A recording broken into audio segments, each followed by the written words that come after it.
Have you ever looked up one day and realized that you've been tolerating a lot of stuff that you actually don't like? Yeah, we're going to talk a little bit about your capacity for bull and how we can go ahead and lower it right after the intro.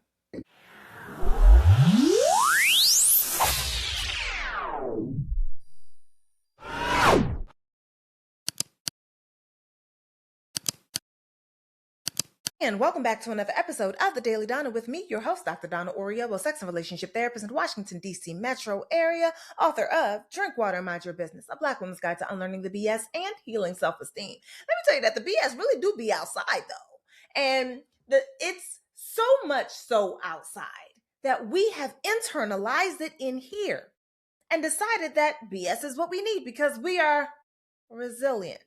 I'm going to tell you why that feels like a daggone cuss word. But first, let me get into these three things that we're going to be covering in this particular conversation. We're going to be talking about what exactly is the capacity for BS? Like, what is it?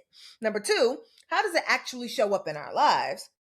And number three, what do we do about it? Specifically, how do we lower our BS tolerance? And what do we need so that we can make sure it doesn't happen again? So, you'll learn more about that piece later.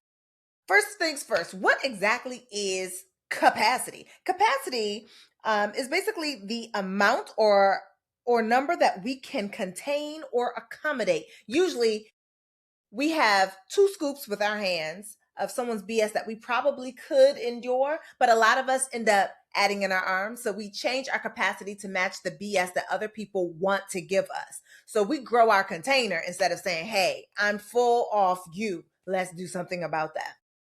How does this actually show up in relationships? What it looks like is people get to mistreat you.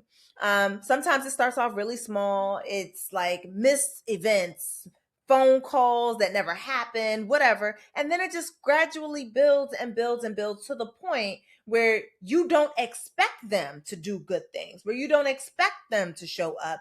And you recognize that they still have an expectation that you are going to be there, right? And the more we think we are keeping the peace, or the more that we feel like we are, like, oh, I can handle this thing on my own, the more we do that, the more that we put in our efforts, our work to maintain the peace between us, and you don't have no peace within you, that's how you know that the main thing you're doing is actually just building up your tolerance, your capacity to consider and take on more BS.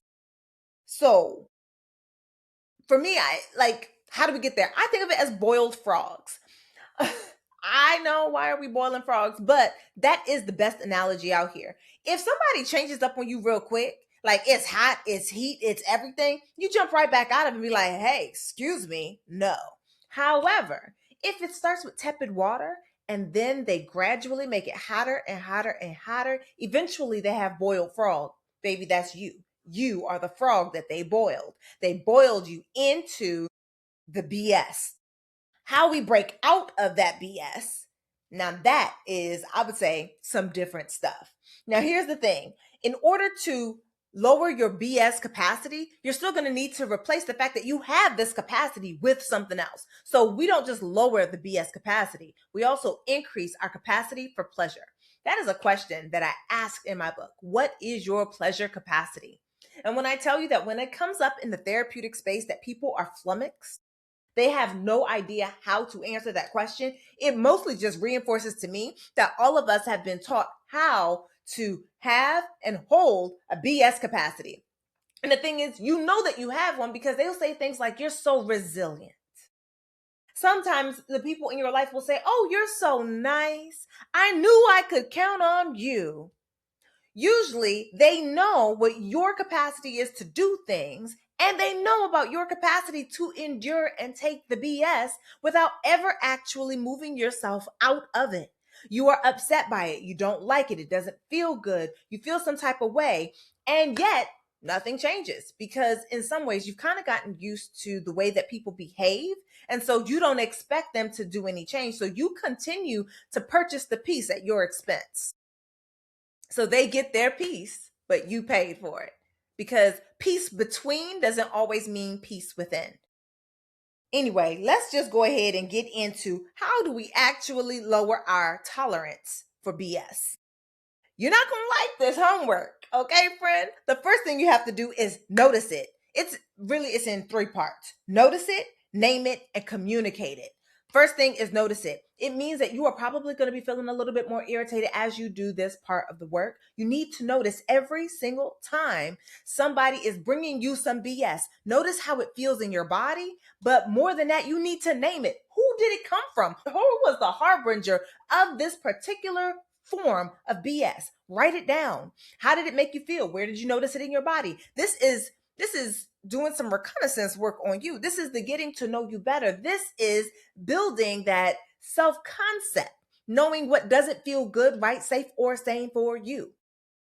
So you're noticing it, you're naming, you're writing it down, and then you're communicating it, not with yourself, friend, with them, with that person. They are in your life for whatever reason that they're in your life, whether or not they are someone that you work with, your lover, a friend, a family member. The point is that this person is in your life and you are in theirs for however how temporary the time.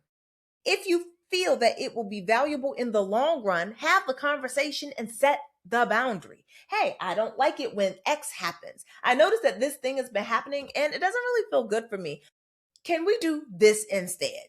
Or can you do this instead? Or could you not say this thing because that thing hurts me? Now, the other piece with setting a boundary, and I go over boundaries in chapter 6 of my book, Becoming Bob the Builder of Boundaries.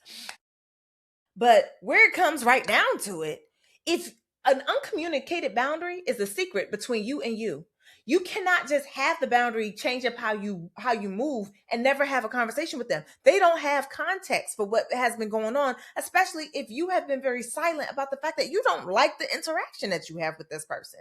It's time to say it, name it, and do something about it, especially if this person is a friend, a lover, or a family member, so that they don't feel like you're acting brand new, but rather that you're letting them know that, hey, this thing that happens, I don't like it. It puts them on notice that you noticed, and it gives them an opportunity to change their own behavior before you switch it up. Boundaries are in your garden. They are required for you to set. Maybe we need to have a whole different conversation about how to set a boundary, keep a boundary, and communicate a boundary, because that's not this video. The next thing, so now that we've lowered our tolerance, our capacity for BS, because we're going to be noting it and naming it, and you might be feeling all up in your feelings while you're doing that, we're going to build up our capacity for pleasure. Too many of us think that pleasure is for the weekends. It's that thing you do on Friday, Saturday, and Sunday morning. You don't want to have too much because you don't want to seem overly indulgent, like you're doing too much, like you're wasteful, like you're unproductive. Yeah. All of that is BS, because there are many pleasure benefits, and I talk about those in my book. Like, look, I talk about pleasure a lot in this book, so you should probably just go ahead and read it. But the point is that there are so many benefits to having regular pleasure, which means that your trick to being able to build your pleasure capacity while still being able to keep that tolerance for BS low is actually to create a daily pleasure practice. That means that every single day, baby girl does something that brings pleasure to them. Now, you are dirty. That's not what I said. That's what you heard. Get your mind off the gutter, friend. That too, though, right? Like, we want sexual pleasure too. But when I say pleasure, I mean all the things that bring you a sense of pleasure and peace and rest. We want to see more of that. I'm talking about like the eating the foods that taste delicious and that make you sort of dance and wiggle in your seat. We're talking about going outside, getting your friends playing double dutch. Whoop a friend's butt in a game of Monopoly if you play. Scrabble if you don't, right? Like, finding the things that make you smile, that feel like they're a good time, that have nothing to do, particularly with your phone. We don't want you to build up your tolerance for being on the phone. So do something that is in person, that's outside, that's not not necessarily connected to an electronic, that makes you feel joyful and happy, and that brings you a sense of pleasure and peace. And yes, do that other stuff too. Your solo digit time or toy time, whatever it is that you want to do that as well. And do it every day. Why? Part of the reason why you're doing this every day is because too many of us have been taught that we are overly indulgent if we have too much pleasure. And we are low-key, high-key taught that pleasure is a thing that you do on the weekend, that it's something you do after work on Friday and Saturday, because it's the most responsible time to do it. And your job, the whole point of your being is to be productive Monday through Friday. Your job, your life is about experiencing what life has to offer. And I promise you, life has more to offer than work, baby. So, because we're looking for life beyond just the work, we are going to be practicing the pleasure. We're going to bring it into our everyday. And that means I want you to start this challenge. It's Monday right now. Start today. Do a thing today that brings you pleasure. Do a thing tomorrow, and make sure that you are specifically concentrating on Monday through Thursday. A lot of us, we know exactly how to have a good time on Friday, Saturday, and Sunday. We don't know how to add in a good time and still, keep our jobs. You're going to have to be working on finding that balance. One way to start this is to write 100 things that bring you a sense of pleasure. Write them all down.